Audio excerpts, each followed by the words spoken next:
Imagine this, you wake up one morning in a peaceful medieval village. The air is calm, birds are singing, the markets are buzzing, life seems ordinary. Then, a strange sound echoes across the plains. Hooves. Dozens, no, thousands. On the horizon, a black cloud of dust rises. And out of that cloud comes a storm of riders fast, silent, unstoppable.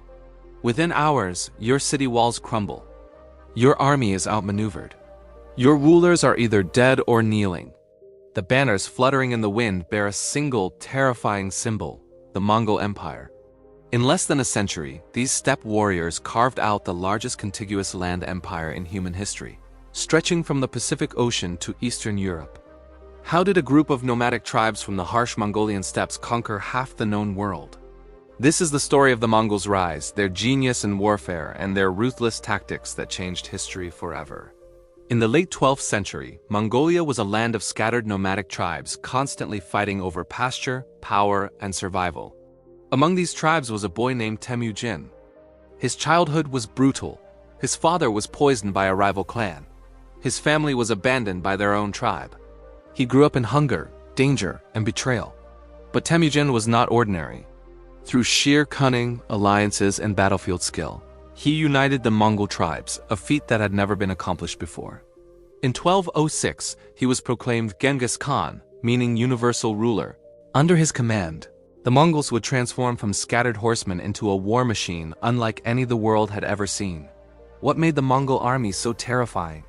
Unlike the large, slow medieval armies of Europe and Asia, the Mongols were mobile, disciplined, and deadly accurate. Every soldier was a skilled horse archer, trained from childhood to shoot with deadly precision while galloping at full speed. Their tactics were revolutionary. Speed and mobility. Mongol armies could cover up to 100 kilometers in a single day, appearing where enemies least expected. Feigned retreats.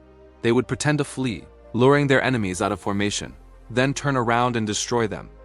Communication. Mounted couriers with relay stations allowed real-time coordination across vast distances. While their enemies lumbered with heavy armor and slow supply lines, the Mongols moved like wind and struck like thunder. Genghis Khan's first major target was the Xia and Jin dynasties in northern China. The Chinese had massive armies, advanced fortresses, and resources that dwarfed those of the Mongols. But the Mongols had strategy. They adapted quickly. They learned siege warfare from captured engineers.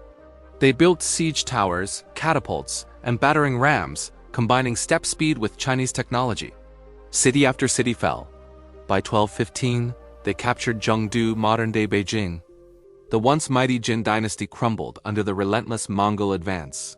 This was just the beginning. In 1218, a trade caravan from the Mongols arrived in the Khwarazm Empire, a powerful Persian kingdom. But the Shah, suspicious, executed the Mongol merchants. It was a fatal mistake. Genghis Khan's response was brutal and swift. He launched a full-scale invasion that wiped the Khwarazm Empire off the map. The Mongols didn't just attack cities, they annihilated entire regions that resisted, sending a message of terror. Survivors spread stories of entire towns being wiped out. Rivers clogged with bodies, and heads piled like pyramids outside city gates. It wasn't just military power, it was psychological warfare. One of the Mongols' deadliest weapons wasn't a blade or arrow, it was fear. Many cities simply surrendered without a fight, knowing resistance meant complete destruction.